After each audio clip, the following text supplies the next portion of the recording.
Hola, hola, muy buenas noches. ¿Qué tal? ¿Cómo están? Bienvenidos a una nueva emisión estelar de Noticiero Hechos. Así es, la emisión correspondiente a este 25 de mayo de 2020.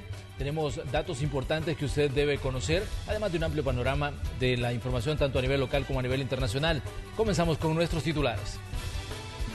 Tenemos los resultados del encuentro entre representantes del gobierno y diputados de la Comisión Política de la Asamblea Legislativa en busca de acuerdos para aprobar una ley de estado de emergencia y cuarentena, así como las acciones para reactivar la economía.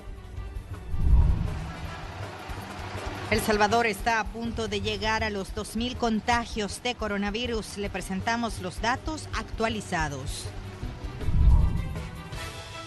La Sala de lo Constitucional de la Corte Suprema de Justicia ordenó al gobierno que reduzca el tiempo de la repatriación de miles de salvadoreños varados en el exterior. El Ejecutivo planteó que tardaría 14 semanas. Las autoridades de educación hablaron de la millonaria inversión que se necesita para continuar las clases virtuales y la desinfección de escuelas para un posible reinicio de clases. La Organización Mundial de la Salud ha suspendido temporalmente los ensayos clínicos con un medicamento utilizado en varios países para tratar la COVID-19. Ya le contamos. Y vamos con la información que tenemos para esta noche. ¿Sabe usted que hoy se dio la primera reunión entre los diputados de todos los partidos políticos y también funcionarios del gobierno para discutir las medidas a tomar para la atención de la pandemia del COVID-19 y también hablar de la apertura económica? Bueno, hemos avanzado un poco, despacio, pero vamos avanzando ya. Con el mandato de la Sala de lo Constitucional, tanto el gobierno como la Asamblea Legislativa abrieron sus puertas para debatir las propuestas en busca de un consenso en cómo se deberá conducir al país en el marco de la pandemia de COVID-19, en busca de poner fin a la cuarentena obligatoria y dar paso a una reapertura económica. Las facultades del Ministerio de Salud para implementar un cerco sanitario es uno de los puntos en discordia. Declárese todo el territorio nacional como zona epidémica sujeta a control sanitario para combatir el daño y evitar propagación del COVID-19, por lo cual toda la población deberá mantenerse en el resguardo domiciliar. Como que queda potestad del Ministerio de Salud dependiendo de las características de lo que está sucediendo en el territorio y en el momento, ¿verdad? No amarrado a que cumpla ciertos criterios.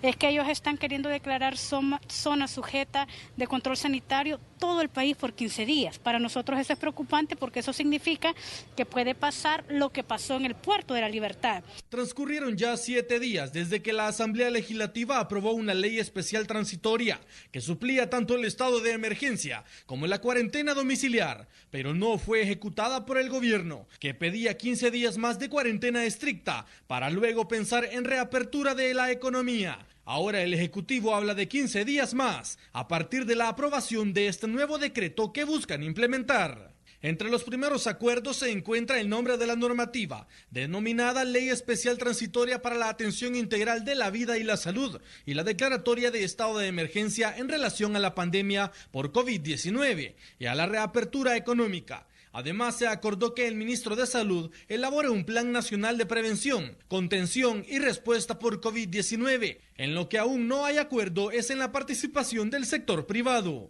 Porque nosotros considerábamos de que íbamos a ponernos de acuerdo el jueves pasado. Si nos ponemos de acuerdo este día, que tengo mucha fe que así va a ser, estamos hablando de que 15 días después ya comenzamos a abrir y eso... Igualmente hay un tema que ha quedado pendiente, que es el plazo, es decir, cuánto va a tener de plazo esta ley transitoria para poder concluir, digamos, por ejemplo, el tema de la cuarentena domiciliaria obligatoria y la reapertura gradual de la economía. Otro punto que aún no llega a un consenso entre los dos poderes del Estado es sobre la fiscalización de los recursos que toma el gobierno para la contención y combate del COVID-19. Sin embargo, los representantes de ambas partes consideran habrá un acuerdo para antes del próximo viernes 29 de mayo, plazo máximo que otorgó la Sala de lo Constitucional. Para Noticiero Hechos, este es un reporte de Néstor Hernández. En su cuenta de Twitter, el presidente de la República manifestó: la emergencia en nuestro país ahora es peor. Las enfermedades también vienen con el zancudo, dengue, zika, chikungunya, muchas veces mortales. Nos toca enfrentar todo eso, más el COVID-19, más las lluvias, etcétera. Urge una ley de emergencia de verdad y con recursos. Y seguimos abordando temas de salud. Los diputados emitieron un dictamen a favor de la ley de donación y trasplante de órganos. Ernesto Cornejo tiene más datos. El escenario desalentador que viven miles de salvadoreños que requieren de la donación o trasplante de un órgano como única esperanza de vida es un tema que ha tenido avances importantes dentro de la Comisión de Salud de la Asamblea Legislativa. Los diputados emitieron un dictamen favorable a la ley de donación, trasplante de órganos, tejidos y células humanas. Esta tiene como objetivo regular las actividades referente a la promoción, donación, extracción, preparación, disposición, distribución y trasplantes de las células obtenidas de la médula ósea.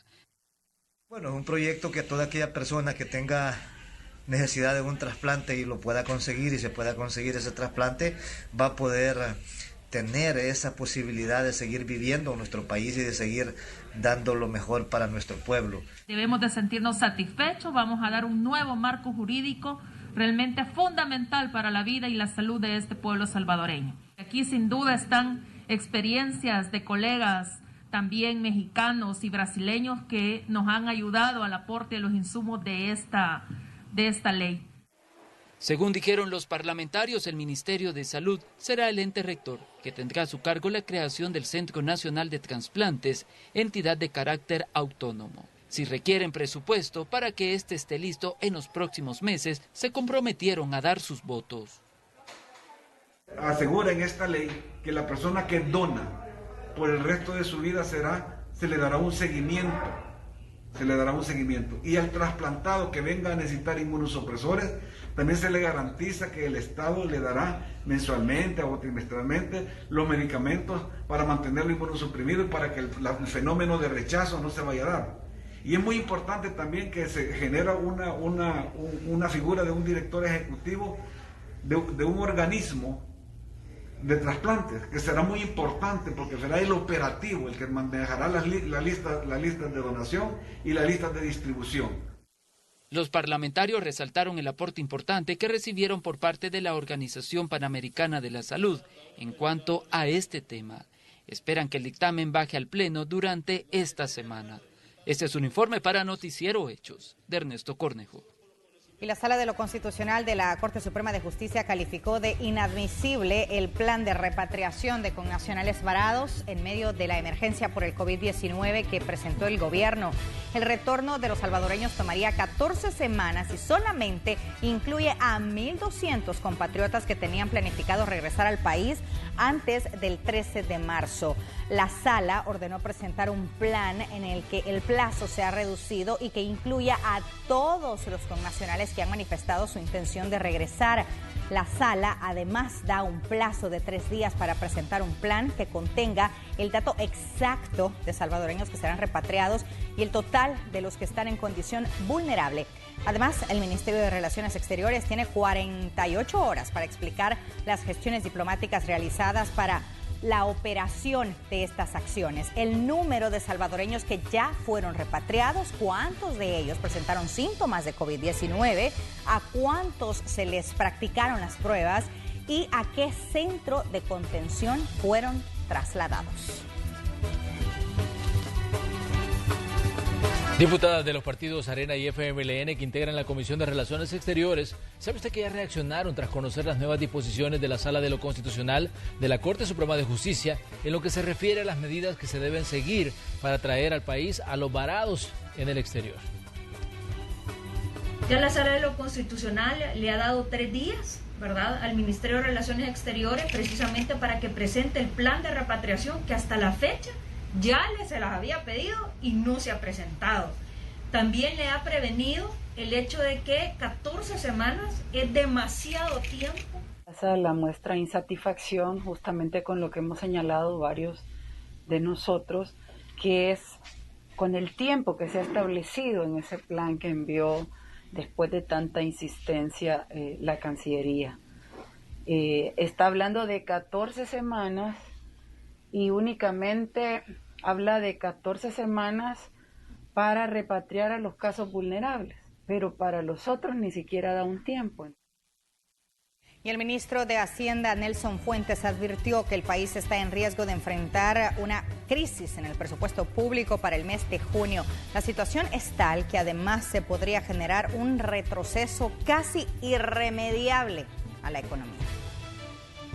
El país podría enfrentar una crisis en el presupuesto general de la nación debido a la pandemia del COVID-19. Según el ministro de Hacienda, Nelson Fuentes, esta situación podría empeorar si no se llega a un acuerdo con el órgano legislativo para realizar las asignaciones presupuestarias. Entonces se supone que para eso se elaboraron un conjunto de herramientas que garantizaran a la población vulnerable y que garantizaran recursos a los sectores económicos. Pero si la Asamblea no hace un esfuerzo por aprobar las asignaciones presupuestarias que ya están y que existen 1.000 millones ya puestos en la Asamblea, de los cuales los recursos del Fondo Monetario ya solo le falta la última vuelta, que es la asignación presupuestaria, no va a haber recursos para poder garantizar el presupuesto público del mes de junio. La disminución en los ingresos fiscales suman 448 millones y siguen en caída debido a la emergencia que enfrenta el país. Que hay que conseguir una fuente de financiamiento para seguir, digamos, garantizando el gasto del presupuesto del Estado. Y segundo, porque hay un gasto temporal transitorio que tiene que ver con el impacto de la emergencia. Las autoridades del gobierno han considerado la reapertura de la economía de forma gradual a partir del 6 de junio. La prioridad será para las empresas que generan mayor cantidad de empleos y con alto valor en economía. Y luego hay un capítulo 2 de la propuesta que es cómo se va a reaperturar la economía. La economía, digamos, debe reaperturarse gradualmente en 4 fases, garantizando, digamos, que el nivel de riesgo en materia de contagio sea mínimo. Esa combinación de factores es la que nos va a llevar, digamos, a reaperturar la economía de forma gradual, como he dicho, en 4 fases. El déficit fiscal podría superar el 9% para este año. Según el ministro, la deuda pública llegaría al 80%, generando un retroceso significativo para el país. Con imágenes de Ever Ábalos, Carla Góchez, Noticiero Hechos. La alcaldía de San Salvador también anunció que va a comenzar una serie de acercamientos para una activación económica. Los primeros en conversar con las autoridades de la alcaldía serán los trabajadores informales que se han visto más afectados por la pandemia del coronavirus. Estimado que las actividades económicas principales en la capital son alrededor de 50 y en función de eso nosotros estamos ya haciendo un plan, platicando con diferentes sectores y con personas altamente capacitadas en esto para poder, pues al final darle un insumo más, porque estamos conscientes que hay que proteger la salud, pero también tenemos que, como dice nuestro alcalde, también tenemos que defender empleos. Vamos a poder regresar a como era antes, de esas moloteras que se hacían en el centro de San Salvador, no van a poder ser posibles, al menos que queramos una explosión de los casos de COVID-19 y que cobraría pues la vida de miles de personas. Por cierto, comerciantes del Mercado Central de San Salvador se mantienen a un costado del Boulevard Venezuela con sus productos para tratar de venderlos, ya que debido al cordón sanitario que mantienen las autoridades municipales no pueden hacerlo al interior. Los vendedores aseguran que es incierto su futuro porque no saben cuándo se levantará la medida de seguridad sanitaria.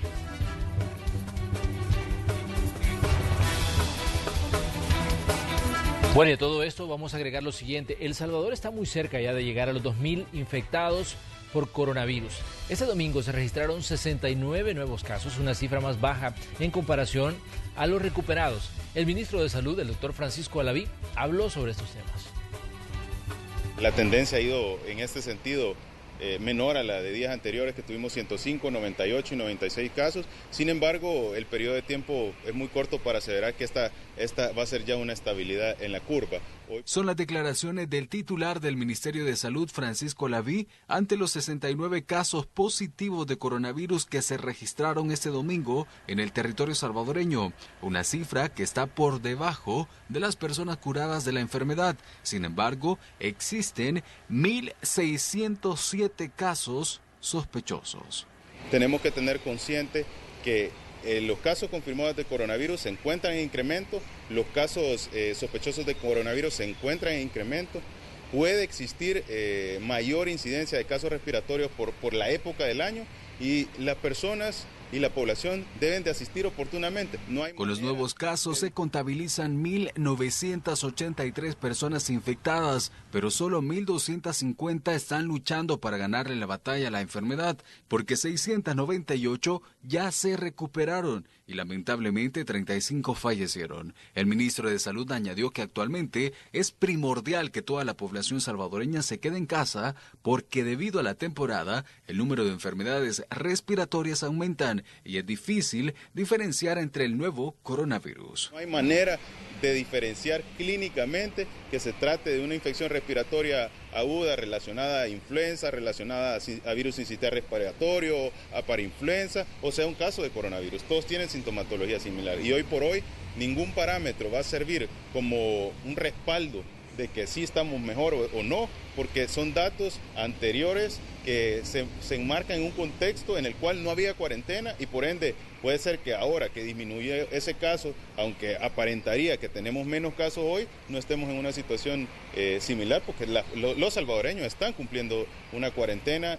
La fase de la enfermedad tiene un tiempo, por ende se están aplicando protocolos para poder atender a todos los pacientes, incluso con los tratamientos médicos, como por ejemplo con la hidroxicloroquina. En El Salvador se aplican también ciertas medidas para prevenir que tengamos una complicación, específicamente con el uso de la hidroxicloroquina, que se conoce que puede llegar a ser entre sus efectos adversos arritmogénico. En ese sentido, se da como parte del protocolo un electrocardiograma, como parte del protocolo todos los pacientes que tienen algún antecedente cardiovascular no se les da tratamiento con hidroxicloroquina, y importante que hagamos énfasis en lo que dicen los estudios. Los estudios dicen que incrementa el riesgo cardiovascular y eso es lo importante de ese estudio. Sin embargo, también hay evidencia científica donde menciona en algunos estudios que recomiendan porque tiene efectividad ante la enfermedad, y otros que dicen que no se ha demostrado o que tenga una actividad importante en el manejo. El funcionario de salud también confirmó que 25 reos ubicados en un centro penitenciario de San Vicente dieron positivo a la enfermedad, pero que ya están siendo tratados. Con imágenes de Ever Ábalos, Nelson Quinteros, Noticiero Hechos.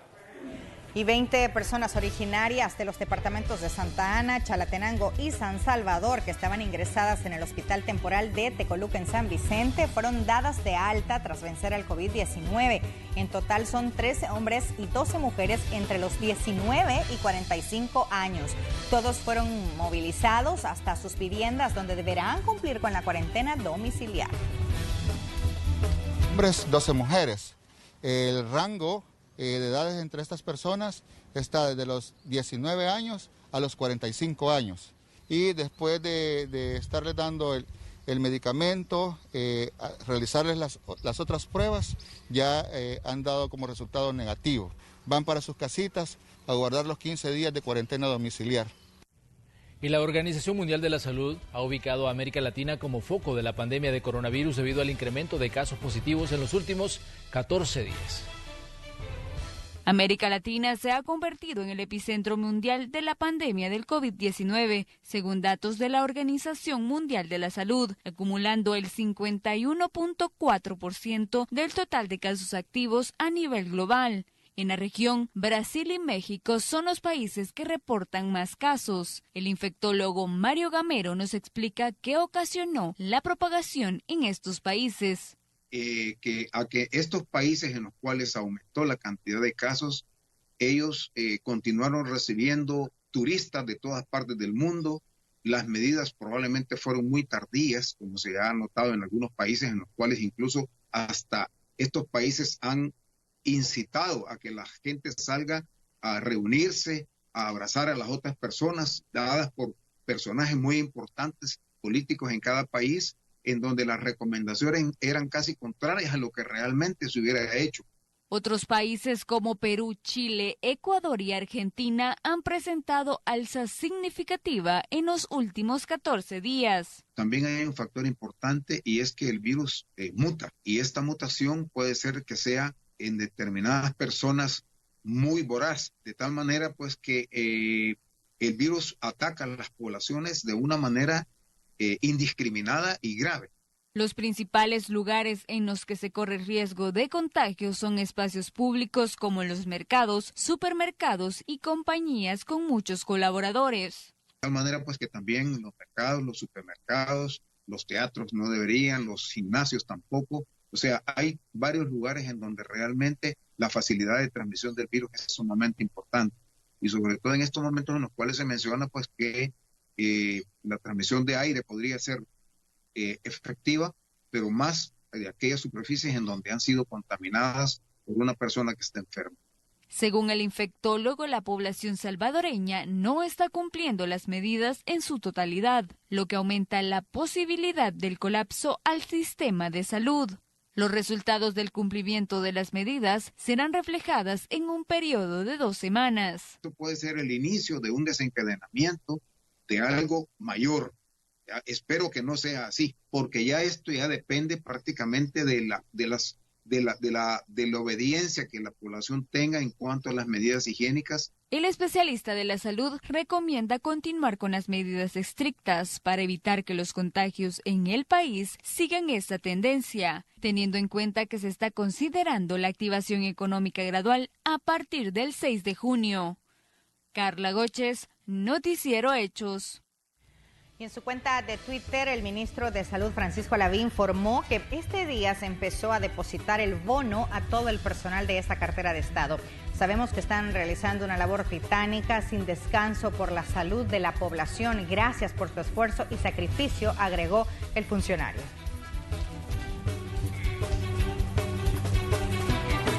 Y esta noche hay declaraciones del Gabinete de Seguridad, una conferencia de prensa que se ha registrado en los últimos minutos. Ernesto Cornejo tiene esas declaraciones. Ernesto, buenas noches.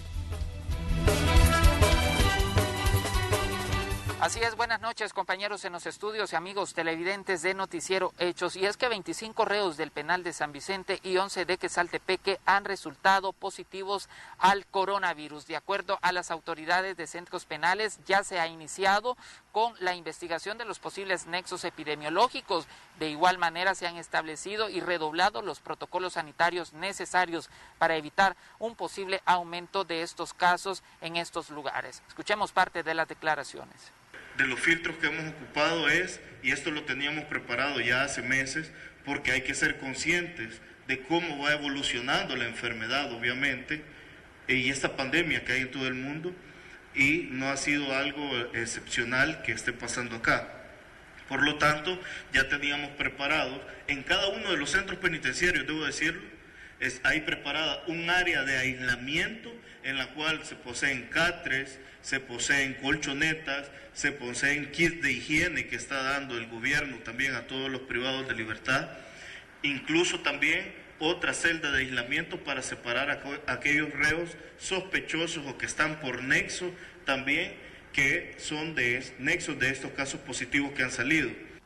También más de 300 elementos de seguridad pública que están trabajando en primera línea para combatir el COVID-19 a nivel nacional han resultado contagiados del coronavirus. Ante eso, las autoridades también han redoblado las acciones para que ellos puedan tener todo el equipo necesario a la hora que realizan sus labores y así evitar un posible contagio.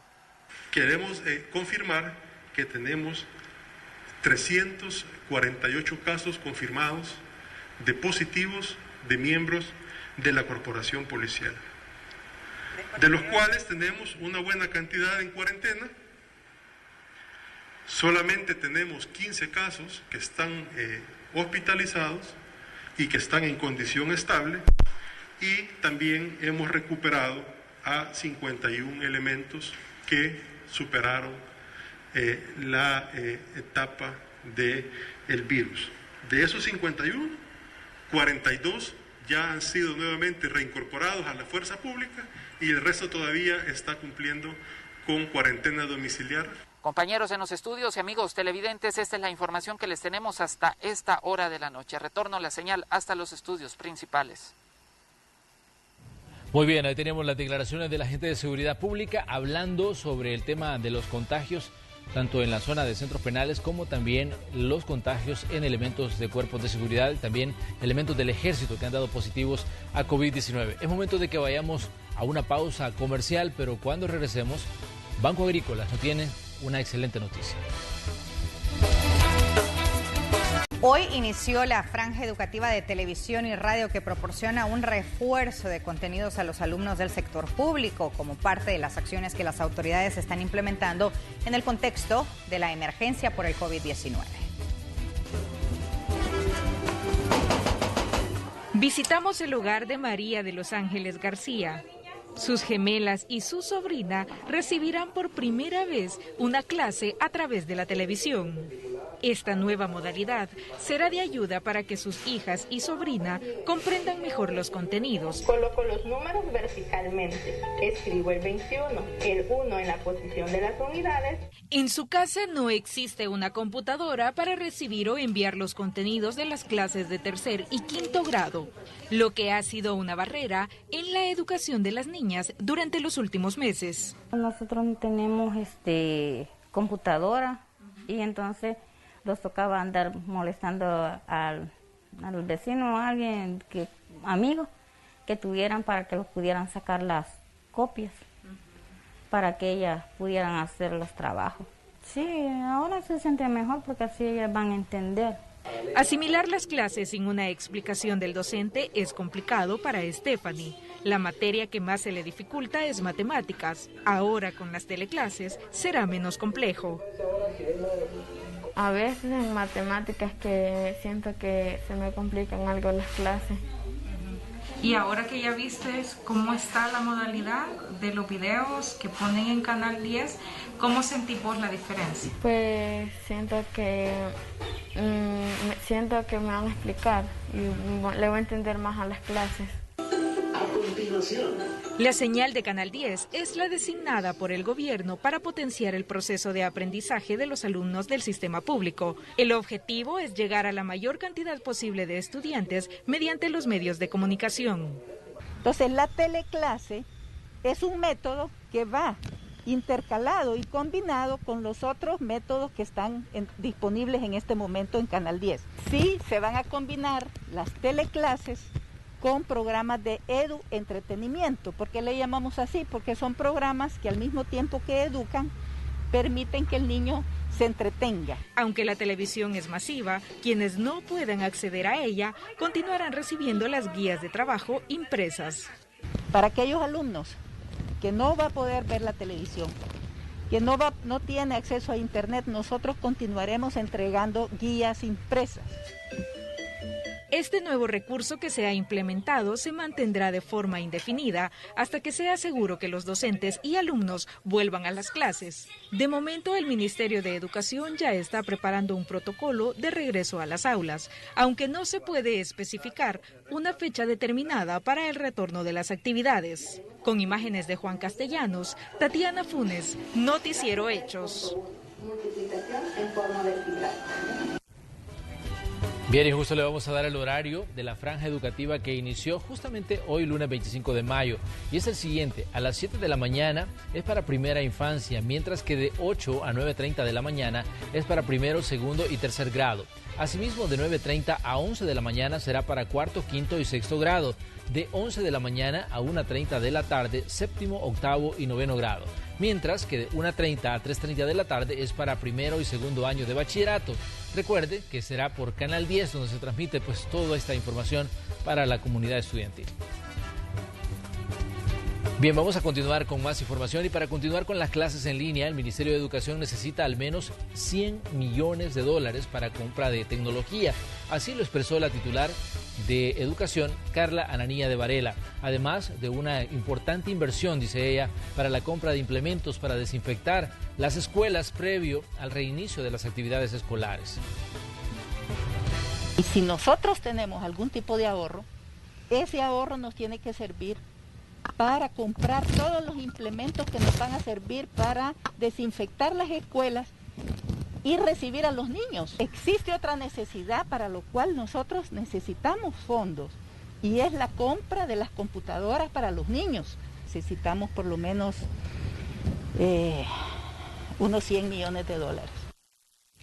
Los niños y adolescentes son sectores de la población que también están resintiendo los efectos de la cuarentena domiciliaria en su salud mental.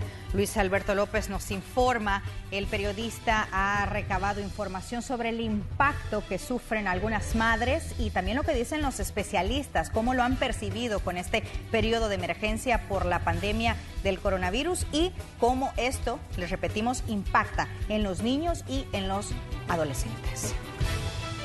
A más de 60 días de cuarentena domiciliaria obligatoria para prevenir contagios de coronavirus, la niñez y la adolescencia han experimentado niveles de estrés o cambios conductuales producto del confinamiento. Sí, están como más hiperactivos. Yo creo que el encierro los desespera. Los desespera como están acostumbrados a andar afuera, salir, y hoy estar encerraditos un poquito se ponen más inquietos. Se distrae, pero sí, se le ve un poco de tristeza un poquito porque no va a jugar con sus amiguitos, ¿verdad? Y en realidad tiene razón, porque como joven va a jugar ahí con la pelota. Sí, se aburren porque los niños como, pues sí, uno los saca, se aburren, pero uno trata de distraerlos, aunque sea con algo de comer. Se pone a veces llorón, a veces, pero no se aburre porque ahí jugamos.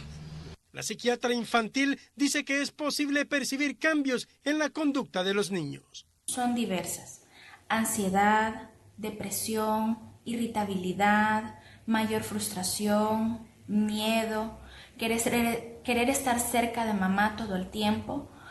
Son diversas manifestaciones que podemos tener. Al igual, cambios conductuales, mayores conductas retadoras, mayor rebeldía, mayor respuestas opositoras. Es importante que el adulto no pierda el control en esta situación. Debe saber canalizar el apoyo a sus hijos. ¿Y cómo podemos reducir el impacto de lo que esta cuarentena nos deja? Bueno, una de las cuestiones que tenemos que hacer es limitar el uso de las pantallas. Recordemos que las pantallas ahora tienen una función de socialización, muchos niños se comunican ahí con sus compañeros, una función de educación, pues ahí están recibiendo clases, y una función de entretenimiento per se. Entonces tenemos que limitar y graduar el uso de estas para que después de la cuarentena no tengamos, por ejemplo, algunas adicciones o algunas fijaciones o obsesiones con respecto a las pantallas y a los dispositivos. Como asociación están impulsando proyectos de salud mental, como el programa La Voz de los Niños. Este busca que ellos expresen a través de dibujos cómo se han sentido en esta cuarentena y cómo esperan que será la vida después de la emergencia. Estos dibujos o expresiones pueden mandarlos a la página de la Asociación Salvadoreña de Psiquiatría. Con imágenes de Ricardo Tovar, un reporte de Luis Alberto López. Hace un momento hablábamos de reinventarse y ¿sabe usted que los artistas circenses lo están haciendo? Ellos están recurriendo a la tecnología para llevar sus shows hasta los hogares salvadoreños de manera virtual. Marcela Rivera nos tiene un reporte. Bueno, ¿y qué es lo que puede disfrutar usted en nuestras piñatas virtuales? Correcto, le vamos a hacer un número de magia para todos los niños. Chicos, quiero decirles que en este momento este es el libro de magia. Sí, correcto, el libro de magia, aquí donde nosotros, todos los magos y payasos, hacemos las tareas. Fíjense muy bien, soplamos y rápidamente no hicimos la tarea, pero como somos magos, rápidamente vamos a hacer pases mágicos así. Es así como inicia el show virtual del payaso Arrocito. Y aparece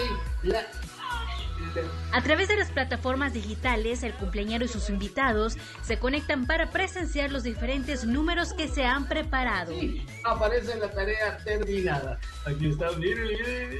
Ha sido muy difícil porque nosotros estamos acostumbrados a tener al público cerca o por lo menos yo soy de aquellos que me gusta tenerlos cerca, me gusta tenerlos lejos, y el hecho de estar solo uno, así como ahorita, detrás de una pantalla y solo viendo así, al principio, de la primera vez sí me sentí un poco incómodo, pero cuando uno ya empieza a desarrollar su trabajo, ya cuando uno empieza a hacer su rutina, por decirlo así, se le empiezan a olvidar todas esas cosas y ya uno se concentra en las personas. En serio, canta para todos ustedes, pero también habla, ¿verdad, señor, que habla?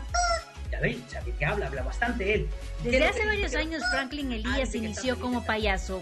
Asegura que la satisfacción de ver a los niños es la mejor recompensa, y aunque en las últimas semanas sus eventos son virtuales, ha tenido gran aceptación del público.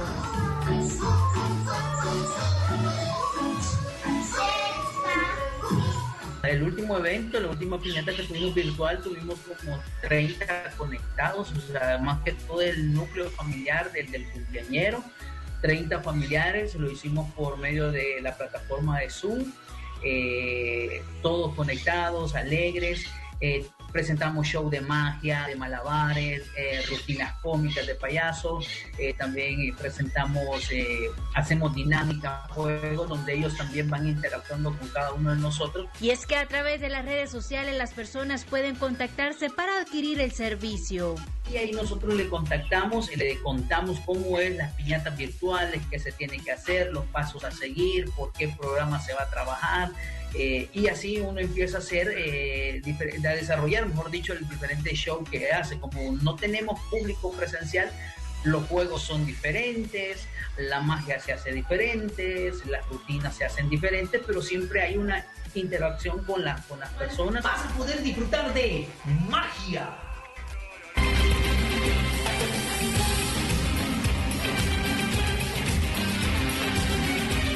Es así como la pandemia también ha permitido el surgimiento de nuevas formas de trabajo para generar ingresos, formas que nunca se pensaron hasta esta fecha, en donde la creatividad ha surgido. Este es un informe de Marcela Rivera.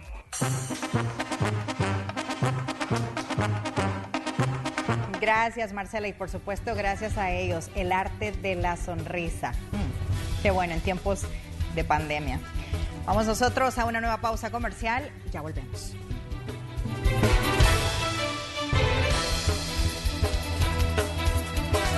Hoy en la sección Hechos del Agro conoceremos a María, una mujer que logró superarse luego de apostarle a una actividad agropecuaria en medio de la pandemia.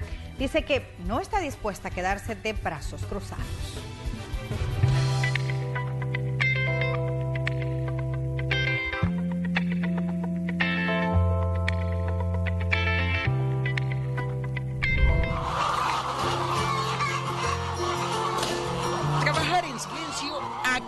Imposible, pero eso es lo de menos bajo estas ensordecedoras galeras donde a diario se recolectan miles de huevos.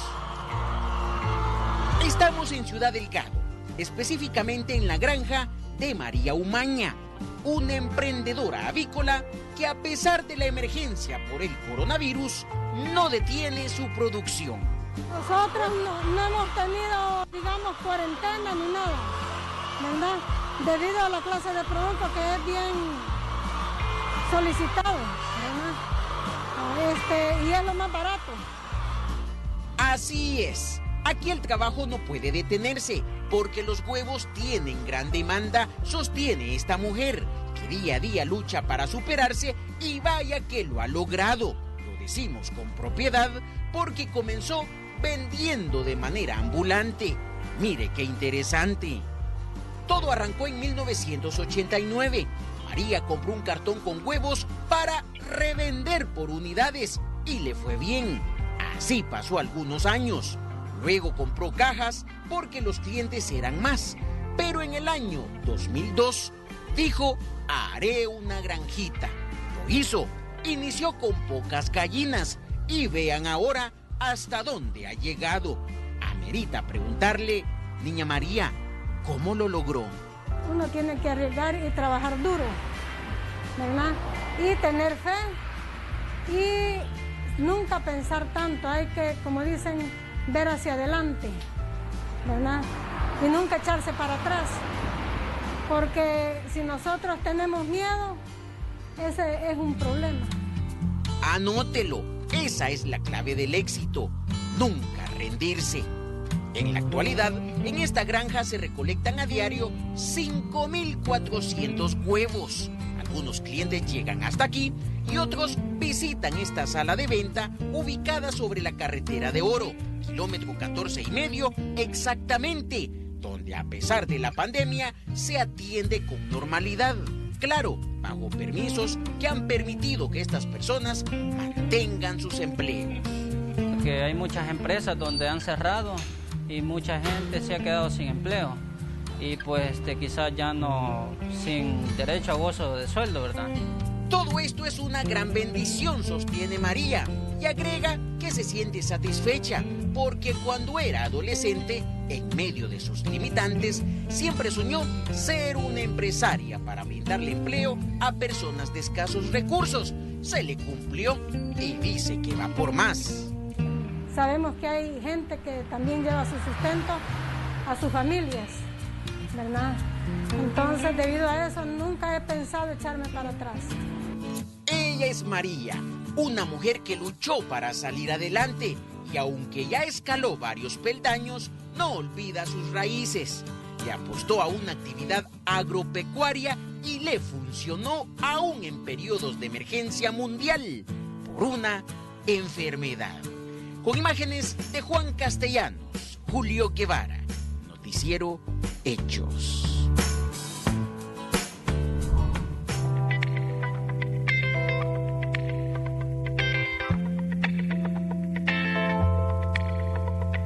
Bien, y esta historia nos muestra lo aguerridos que somos los salvadoreños y que definitivamente seguimos adelante, no importa las situaciones, no importa las adversidades, hay que seguir. Bien, les contamos a esta hora que el país ya se encuentra en la temporada de lluvias, por ello que la alcaldía de San Salvador ya presentó el plan invernal. Este es un reporte de Ingmar Batres. A un costo de $500,000, la alcaldía de San Salvador ejecuta el plan invernal. Se espera no solo limpiar quebradas y calles, sino los tragantes para evitar inundaciones en el municipio. Las sanciones a quienes tiren basura en la vía pública continúan vigentes. La capital cuenta con al menos 170 puntos vulnerables. La mayoría están a la orilla de los ríos. Fumigación, abatización, los diferentes temas de prevención, podas, limpieza de tragantes, quebradas, las orillas de los ríos, etc. Sanciones, sí tenemos sanciones establecidas que hay una propuesta para endurecerlas.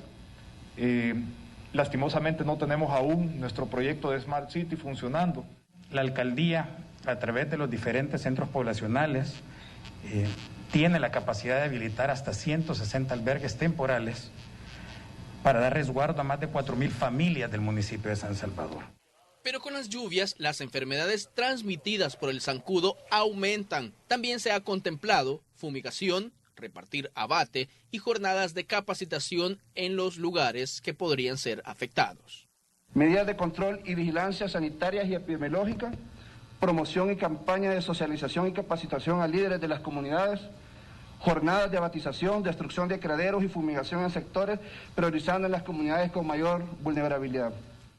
Se espera que con estas acciones se alcancen al menos 400,000 personas en estado vulnerable. Lo cierto es que la solución la tienen a la mano los capitalinos, no botando basura en las calles. Con imágenes de Roberto Martínez, Ingmar Batres, Noticiero Hechos.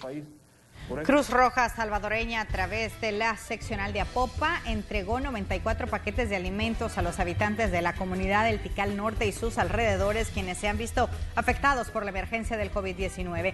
Esta entrega también fue apoyada por la empresa SBA Torres. Beneficiando a la comunidad Tikal Norte, específicamente 94 familias, canastas alimenticias, la cual contiene arroz, frijoles, azúcar, maíz.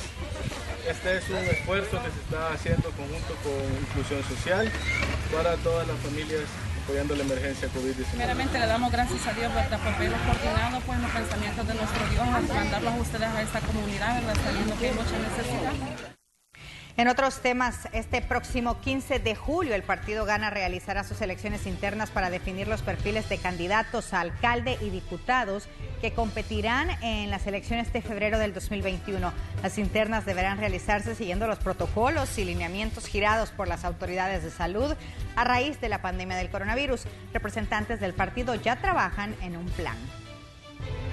El proceso será un proceso especial de elecciones en el cual tenemos que mantener el distanciamiento social, aparte de los otros protocolos que debemos de cumplir, y lógicamente pues no vamos a hacer las aglomeraciones como en fechas anteriores, que las internas ha sido una fiesta democrática con participación abierta. Hoy tendrá que ser mucho más simplificada en aras de protección de la salud y de la vida de los salvadoreños y por supuesto de la militancia del partido, que es la que va a ir al final a definir las planillas. Así es que no vamos a poner en riesgo a nadie, a ningún miembro de las planillas, ni por supuesto a ninguno de los ciudadanos que van a ir a elegir a estos candidatos para que puedan competir en la elección nacional.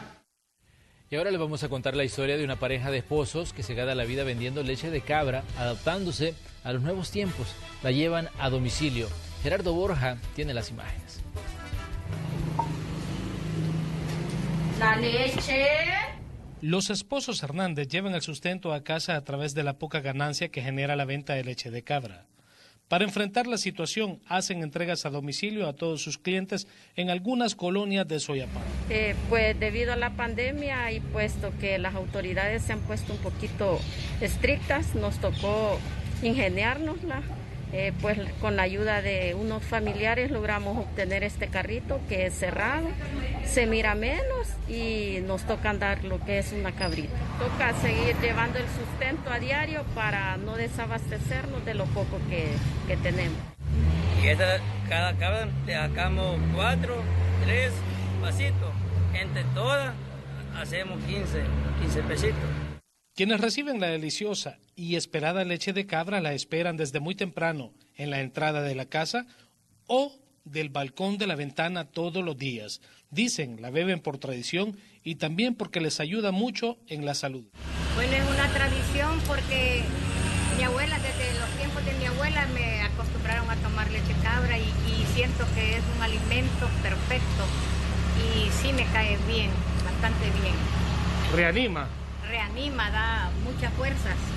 Siempre tomaba una pastilla, de que la empecé a tomar, no uso pastilla para dormir. ¿Es medicinal la leche? Es buena, a mí me cae bien. Afirman que ellos como familia recibieron el bono de los $300 que entregó el gobierno, pero el dinero ya se terminó, por lo que deben seguir llevando el alimento a casa por medio de su venta de leche. Con imágenes e informe de Gerardo Borja para Noticiero Hechos.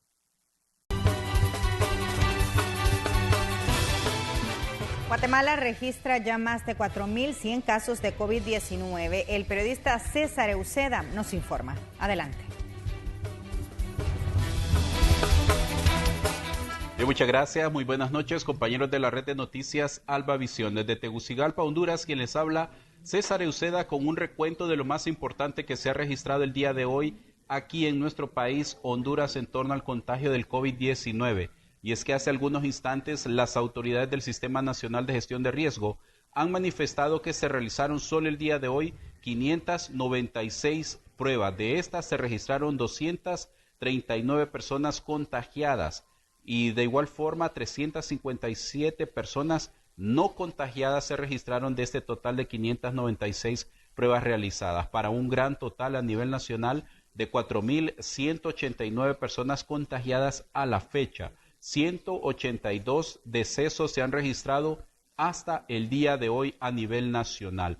Los contagios se han registrado en el departamento de Cortés con 137 personas, Francisco Morazán le sigue con 64, Copán con 13 personas, Choluteca 9 personas contagiadas, Lloro 7 personas contagiadas, Santa Bárbara 6 personas contagiadas, Olancho 2 e Intibucá 1 persona contagiada. De estas se registran 473 personas recuperadas, 446 personas hospitalizadas hasta el momento, 400 se encuentran estables, 20 se encuentran en cuidados intensivos y 20 personas se encuentran en condición grave. Esta es parte de la información que han suministrado las autoridades del Sistema Nacional de Gestión de Riesgos. Les repito de nuevo, 239 casos nuevos se han registrado el día de hoy, 182 muertes, 2 el día de hoy en el departamento de Cortés, para un gran total de 4.189 personas contagiadas de COVID-19 hasta el día de hoy. Nosotros continuamos a través de ustedes, compañeros de la red de noticias Albavisión. Regresamos hasta estudios. Buenas noches. Gracias por actualizarnos lo que está pasando en Honduras respecto al tema de la pandemia. Ahora vamos a contarles que sigue tensa la situación fronteriza en Costa Rica. La periodista Jennifer Segura nos explica qué es lo que está ocurriendo. Saludos desde San José, Costa Rica. Vamos a hablar de inmediato sobre la situación fronteriza que se mantiene acá con muchísima incertidumbre. ¿Por qué? Bueno, hace unos días el gobierno de Costa Rica había propuesto un plan de tránsito de mercancías por vía terrestre con el que se pretendía generar una ruta fiscal sanitaria que iba a estar monitoreada por dispositivos GPS. La intención, bueno, era conocer los movimientos de los transportistas, la ubicación, por ejemplo, de los almacenes fiscales y también las rutas de entradas y salidas entre Panamá, Costa Rica y Nicaragua. Pero de momento, por parte de esos dos países, de Panamá ni de Nicaragua, hemos tenido respuesta, así que ese plan se mantiene todavía en espera. Mientras tanto, en la frontera sur, frontera con Panamá, se mantiene el bloqueo por parte de grupos de transportistas, así lo han informado las autoridades y de hecho conversamos con algunos de ellos, así que escuchemos qué dijeron. Nosotros si no nos dan una respuesta hoy, vamos a tener que tomar medidas directas por medio de los transportistas porque ya no aguantamos, ya estamos pero súper estresados con este problema que no le hemos causado nosotros. Vamos a tener que intentar bloquear las calles porque la verdad de las cosas es que ya no soportamos este problema. ¿Y qué está sucediendo en el norte? Bueno, en Nicaragua los puestos fronterizos de ese país no están funcionando, no están trabajando, así lo han reportado también las autoridades, pero lo que sí se está manteniendo, por supuesto, y con muchísima fuerza es el tema de los controles y de las pruebas por COVID-19. Recordemos que los transportistas se han convertido en los últimos días en focos importantes de contagio, así que las autoridades pues los tienen bastante vigilados y monitoreados. En el tema fronterizo hemos también desplegado todo el recurso que tenemos a disposición. Y en el tema específico de los transportistas, las fronteras están abiertas. Yo personalmente he ido a todos los puntos fronterizos y las fronteras están abiertas. ¿Que es que tenemos que tomar medidas para seguir protegiendo a la ciudadanía costarricense? Por supuesto, y eso es lo que hemos hecho y hemos tratado, de acuerdo a ese balance, el ofrecerle alternativas a los países de la región para poder circular por nuestro país. Y bueno, hay un proceso de negociación abierta donde en estos momentos y los días anteriores se ha estado conversando para buscar estas alternativas. Y ya para cerrar, también contarles que este lunes en Costa Rica se reportó un aumento significativo de 21 casos más por COVID-19 y llegamos así a la cifra total de 951 casos, por lo que las autoridades definitivamente le están pidiendo a la ciudadanía que refuercen todas las medidas, todos los protocolos sanitarios que ya nos conocemos de memoria para lograr seguir así entonces en la ruta hacia la reactivación económica y no tener que devolvernos en el tema de la flexibilización de medidas que poco a poco se han estado dando ya acá en nuestro país. Esto es un informe de Jennifer Segura para la RNA. Y el presidente Carlos Alvarado anunció que a partir de la medianoche de este lunes, Costa Rica se convertirá en el primer país de toda Centroamérica y en el número 29 del mundo donde se reconoce el matrimonio civil igualitario. Costa Rica reconocerá el derecho de las personas a contraer matrimonio civil con otras de su mismo sexo, en estricto cumplimiento de una sentencia de la Sala Constitucional y de una opinión consultiva de la Corte Interamericana de Derechos Humanos. Al hacerlo, nuestro país se convertirá en el primero de toda Centroamérica y en el número 29 del mundo donde se reconoce este tipo de uniones. Como presidente, mi trabajo consiste no solo en defender la Constitución política y el país, sino también en defender los derechos humanos como la expresión de la libertad, la autodeterminación y la dignidad humana.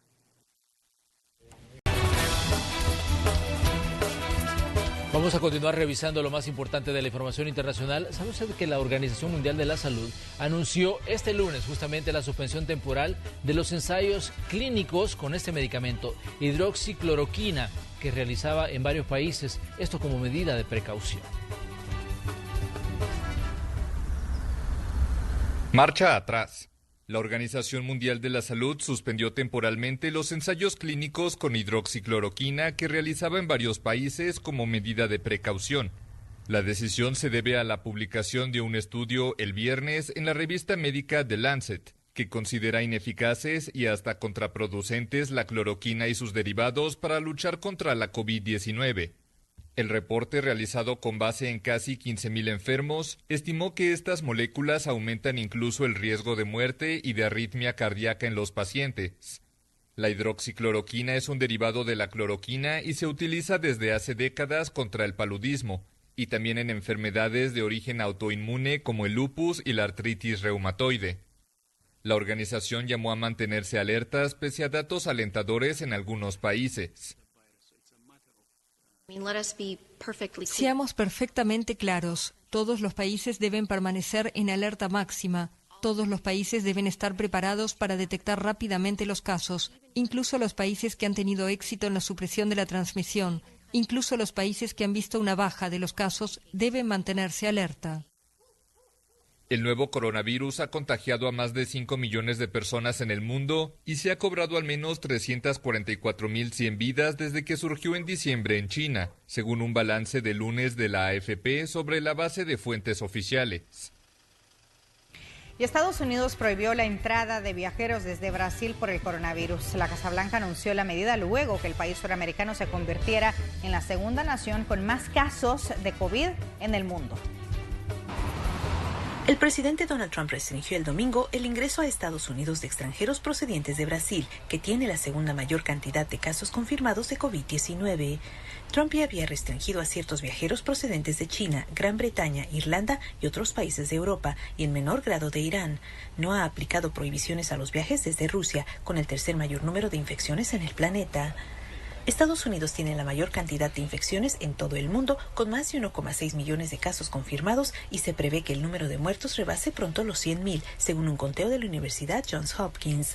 Brasil, el país más afectado de Latinoamérica, es segundo a nivel mundial con más de 363.000 casos y al menos 22.666 defunciones. Esta mujer dijo que ella cree que el presidente brasileño Jair Bolsonaro no cree mucho en el virus.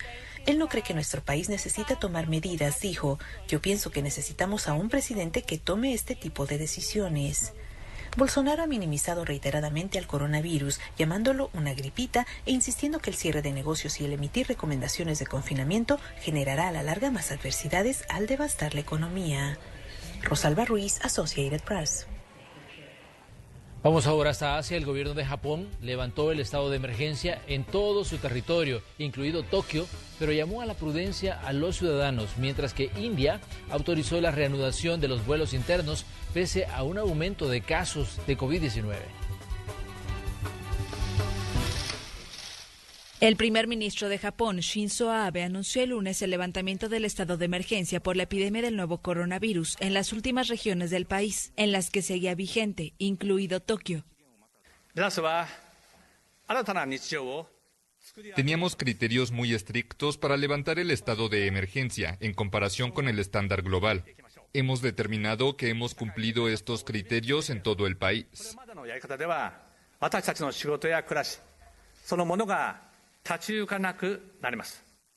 Shinzo Abe insistió en mantener la cautela y evitar los lugares cerrados o repletos de gente y los contactos cercanos. El estado de emergencia fue declarado en Japón el 7 de abril y se prolongó hasta el 31 de mayo. Pero ante el descenso de los casos nuevos, el gobierno levantó la medida el 14 de mayo en la mayoría de las prefecturas. El país ha registrado más de 16.500 casos de coronavirus y 830 muertes. En las últimas 24 horas solo hubo 31 contagios. En India, en cambio, los casos de COVID-19 siguen aumentando, con casi 7.000 nuevos infectados en 24 horas. Igual el país autorizó la reanudación de los vuelos internos, después de 2 meses suspendidos. Todos tienen miedo, pero al mismo tiempo tenemos que hacer lo que hay que hacer. porque es necesario para mí venir y encontrarme con mi familia. Han sido 3 meses que he estado fuera. Debido al confinamiento me quedé atrapado. Fue muy duro para mí y por eso vine. Para reanudar los vuelos, las aerolíneas deben obligar al uso de mascarillas, tomar la temperatura de las personas y mantener desocupados los asientos intermedios en los aviones. Varios estados impusieron además una cuarentena de 14 días a los pasajeros provenientes de otras regiones. Y España sigue avanzando con su plan de flexibilizar las medidas impuestas para frenar el coronavirus. Aproximadamente la mitad de la población, incluidos los residentes de Madrid y Barcelona, las ciudades más grandes, entraron a la fase 1. España seguía avanzando el lunes con su plan de flexibilizar las medidas impuestas para frenar al coronavirus. Aproximadamente la mitad de la población, incluidos los residentes de Madrid y Barcelona, las ciudades más grandes, entraron a la primera fase este lunes. La primera fase permite reuniones sociales en cantidades limitadas, servicios de restaurantes y bares con mesa al exterior y algunas actividades culturales y deportivas. Oh, claro, es un poco raro todo, pero se echaba de menos. Además, mi pareja y yo, que trabajamos de noche, muchas veces veníamos, desayunábamos fuera antes de subir a casa y se nota un montón. Llegamos a dar una vuelta y muy bien. Más allá del desinfectante de manos, mascarillas y las mesas separadas según las normas de distanciamiento social, Roberto Fernández dijo que la noticia más triste es por aquellos clientes mayores que ya no se presentarán. Un bonito día, o sea, después de 2 meses y 11 días, creo, 10 días. Bien, ahí esperando, encima me abrimos más prontito para dar desayuno, a inventar y a trabajar, que hay que levantar 2 meses sin entrar nada. Y bien, bueno, un pelín triste hoy porque nos han dejado 2 abuelos de los nuestros, de los que venían todos los días, y ahí todos los días con nosotros y nos han dejado y bueno. La otra mitad del país, provincias con menos infecciones o listas para enfrentarse a un segundo brote, van un paso adelante en el alivio de las restricciones. Eso incluye actividades al exterior sin límite de tiempo, reuniones con hasta 15 personas, bodas y visitas a albergues y playas. Algunas escuelas vocacionales en el País Vasco también reanudan las actividades en los colegios. Estamos llegando a la recta final de esta entrega de Noticiero Hechos Emisión Estelar, pero le vamos a mostrar algo que se está publicando a esta hora en redes sociales, específicamente en la cuenta del Ministerio de Relaciones Exteriores. Ahí tenemos pues la información y es la canciller la que está haciendo la publicación justo en su cuenta. Dice: como siempre lo he dicho, somos respetuosos de los procesos y resoluciones de la Sala de lo Constitucional. Estamos 100% comprometidos con la repatriación de nuestros hermanos salvadoreños y esto solo es posible con la coordinación entre Cancillería, el Ministerio de Salud y el Ministerio de Turismo. ¿Por qué publica esto la canciller? Porque justo hoy la Sala de lo Constitucional de la Corte Suprema de Justicia le decía que no puede tardarse 14 semanas en traer de regreso a los salvadoreños que han quedado varados en el exterior. Vamos a ver si presentan un plan, como dijeron, en el que los espacios en tiempo sean menores. Así que ahí está la respuesta de la canciller a esto que dijo hoy la Sala de lo Constitucional. Bien, nosotros con esta información en desarrollo nos vamos a despedir, agradeciéndoles por supuesto siempre su sintonía. Muchísimas gracias. Así es, les deseamos que descansen. Mañana estaremos aquí con más noticias.